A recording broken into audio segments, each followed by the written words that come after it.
हाय दोस्तों, कैसे हैं आप लोग। Welcome to Target Mission. आप सभी के लिए बहुत इम्पॉर्टेंट वीडियो है। जो हिस्ट्री ऑनर्स के स्टूडेंट हैं पार्ट 1 के, उनके लिए ये बहुत इम्पॉर्टेंट वीडियो है। पेपर 1 इम्पॉर्टेंट क्वेश्चन, जिसका बहुत स्टूडेंट का वेट था। तो देखिए, बहुत सारे स्टूडेंट हैं जो अभी तक कुछ भी नहीं पढ़े हैं, तो भी परेशान नहीं होना है।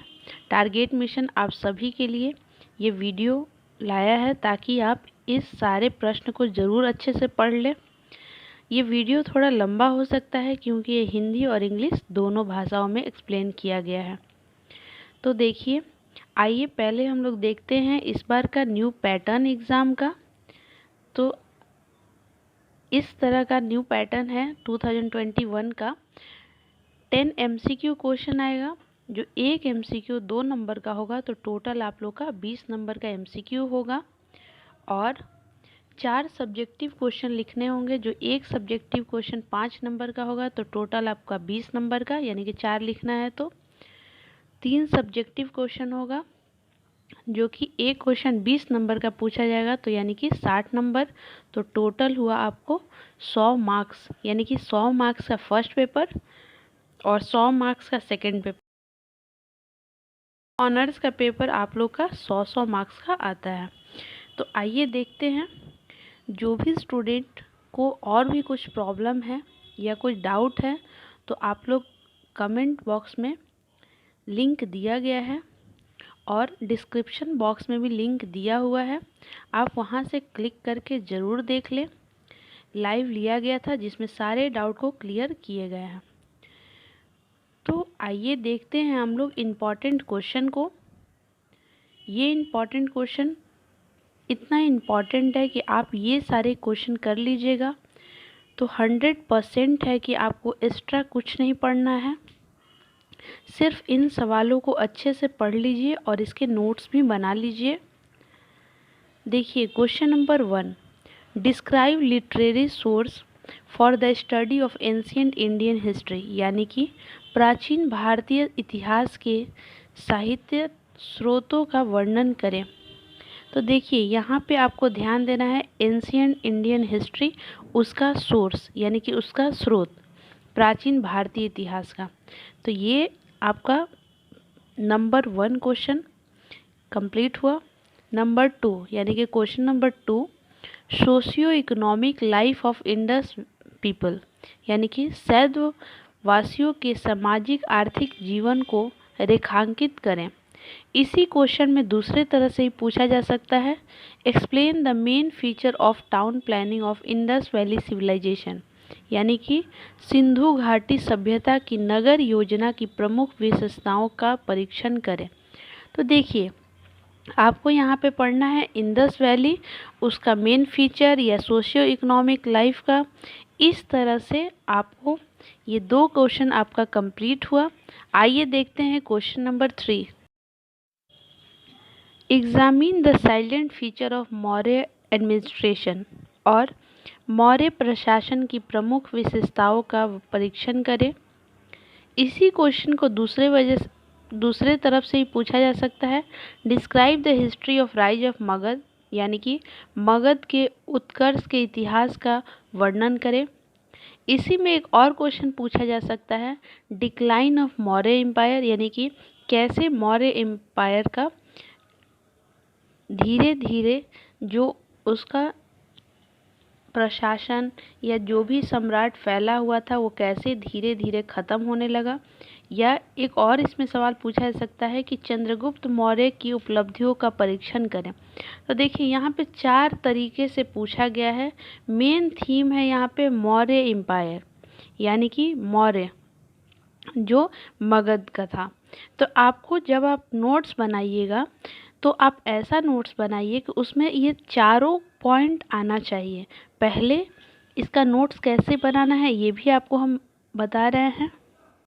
देखिए, अगर ये प्रश्न आता है एग्ज़ाम में तो पहले आप मौर्य एम्पायर के बारे में थोड़ा सा इंट्रोडक्शन दीजिए। उसके बारे में बाद में बताइए कि जो चंद्रगुप्त मौर्य थे वो फर्स्ट किंग थे, पहला राजा थे। उनके गुरु कौन थे? उनके गुरु चाणक्य या विष्णुगुप्त थे। तो इस तरह से आप पहले बताइए, उसके बाद आप ये एक डायग्राम भी बना दीजिए कि मगध एम्पायर कहाँ पे था। उसके बाद थोड़ा सा अचीवमेंट बताइए, क्या क्या अचीवमेंट था मगध एम्पायर में, क्या क्या था। उसके बाद लास्ट में डाउनफॉल बता दीजिए कि कैसे ये डिक्लाइन कर गया। ठीक है, तो इस तरह से आपका क्वेश्चन नंबर 3 कंप्लीट हुआ। अगर आप लोग को कोई और प्रॉब्लम हो तो कमेंट सेक्शन में ज़रूर बताइएगा। संडे के दिन लाइव लिया जाएगा आप सभी के लिए। जिसको जो भी प्रॉब्लम हो 4 बजे लाइव में ज़रूर आए, आप लोग ज्वाइन करें और अपने क्वेश्चन पूछें वहाँ पे। आइए देखते हैं question number 4। Write an essay on Ashoka Dhamma, यानी कि अशोक के धम्म पर एक निबंध लिखें। इसी क्वेश्चन को दूसरे तरफ से पूछा जा सकता है, throw light on achievement of Ashoka, यानी कि अशोका की उपलब्धियों पर प्रकाश डालें।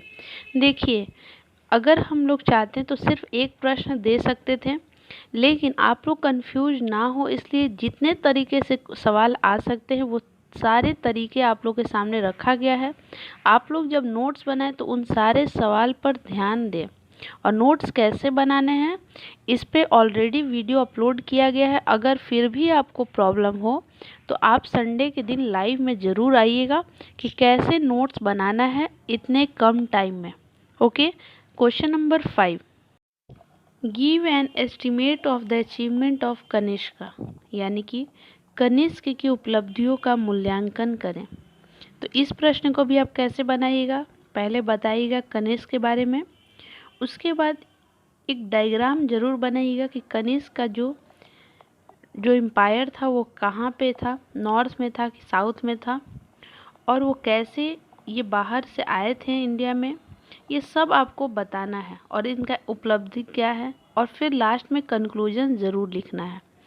Question number 6, throw light on the life and teaching of Gautam Buddha, यानी कि गौतम बुद्ध की जीवनी और इसकी शिक्षाओं पर प्रकाश डालें। यहाँ पे आपको गौतम बुद्ध के जीवन के बारे में और उनका जो शिक्षा दिया गया था उस पर आपको प्रकाश डालना है, यानी कि आपको अपने नोट्स में इस तरह से लिखना है।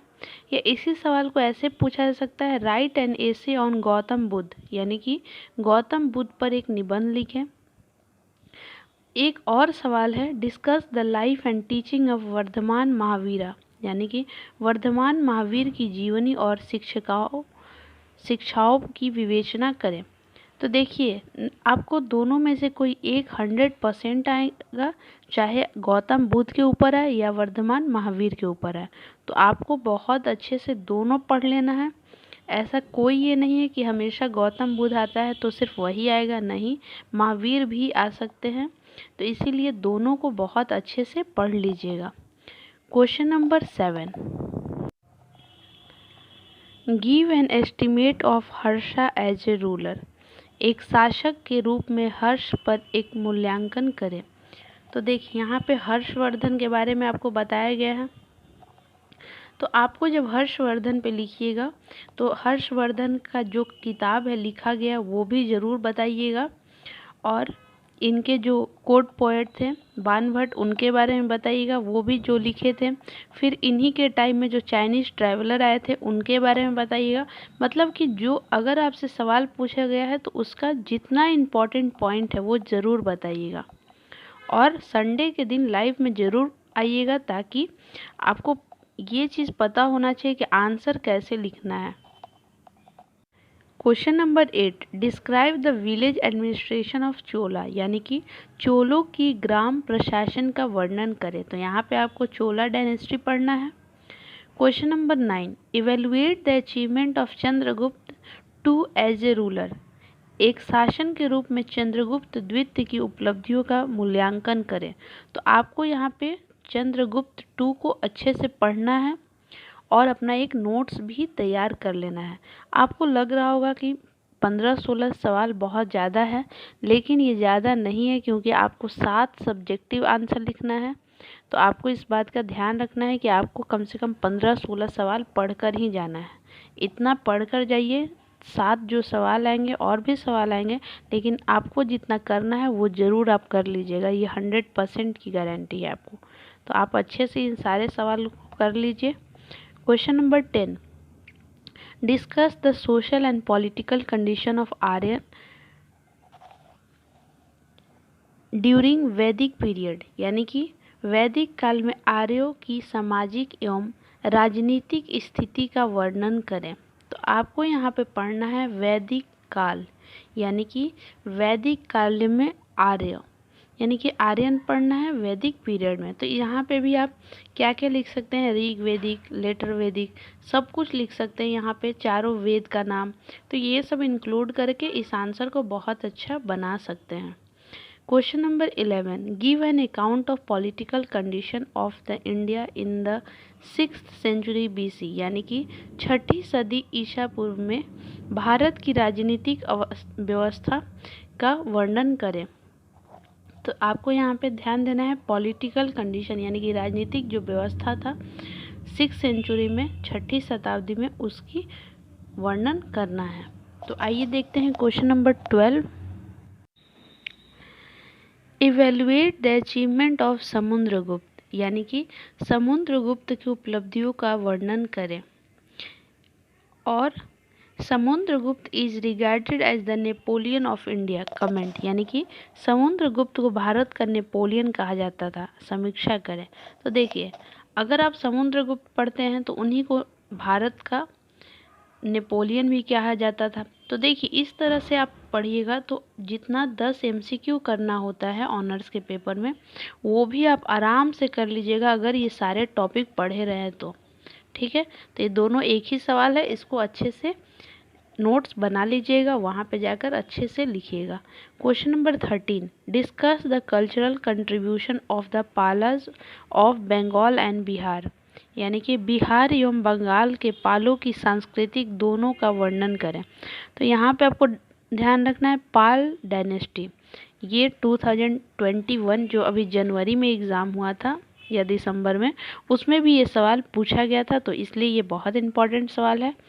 आपको क्या पढ़ के जाना है, पाल डायनेस्टी, यानी कि जो पाल जो सम्राट था उसको अच्छे से पढ़ के जाना है। Question number 14, analyse the role of Pallavas the political history of India, यानी कि भारत में राजनीतिक इतिहास में पालवाज वंश के योगदान का मूल्यांकन कीजिए। देखिए, यहाँ पे दोनों अलग अलग है, पाला और पालवाज, आपको दोनों पढ़कर जाना है अच्छे से। Question number 15, describe the condition of India on the event of Turkish invasion, यानी कि तुर्क आक्रमण की पूर्व संध्या पर भारत की स्थिति का वर्णन कीजिए। यानी कि आपको यहाँ पे क्या पढ़ना है, टर्किश इन्वीजन, यानी कि तुर्क आक्रमण। Question number 16, discuss the administration system of Chalukya, यानी कि चालुक्यों की प्रशासनिक व्यवस्था की चर्चा कीजिए। आपको पढ़ना है चालुक्य डायनेस्टी। क्वेश्चन नंबर 17 और last, evaluate the nature and effect of Alexander invasion of India, यानी कि भारत पर सिकंदर के आक्रमण के स्वरूप और प्रभावों का मूल्यांकन करें। तो यहाँ तक आपका 17 क्वेश्चन है जो बहुत इंपॉर्टेंट है। इम्पॉर्टेंट आपका 15 क्वेश्चन है, लेकिन 2 क्वेश्चन एक्स्ट्रा दिया गया है, इसको भी पढ़ लेना है अच्छे से, ताकि आपको जो 7 क्वेश्चन लिखना है वो एक भी ना छूटे। बहुत अच्छे से लिख लीजिए। ये वीडियो अपने दोस्तों को ज़रूर शेयर कीजिएगा, ताकि अभी एग्ज़ाम का टाइम है, उन लोग को भी हेल्प करना बहुत ज़रूरी है। जहाँ तक हो सके हिस्ट्री ऑनर्स के स्टूडेंट ज़रूर शेयर कीजिएगा, ताकि वो लोग का भी हेल्प हो सके।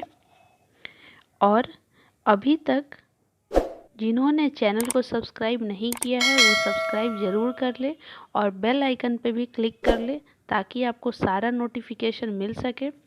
अगर आपको देखना है कि ये क्वेश्चन इंपॉर्टेंट है या नहीं, ये हेल्प करेगा कि नहीं, अगर जो न्यू स्टूडेंट हैं तो आप लोग देख सकते हैं, अभी टारगेट मिशन के चैनल पे पार्ट 3 के लिए इंपॉर्टेंट क्वेश्चन गेस किया गया था, जो कि 100% हेल्पफुल हुआ है। बहुत सारे स्टूडेंट के कमेंट हैं जो आप लोग के सामने दिख रहे हैं। तो आप लोग भी जिस दिन एग्ज़ाम देकर आइएगा, आप लोग अपना अनुभव ज़रूर शेयर कीजिएगा इस कमेंट बॉक्स में। So thank you so much. Like, share and subscribe this channel, और प्लीज़ आप लोग इस चैनल को ज़रूर सपोर्ट करें। Thank you so much.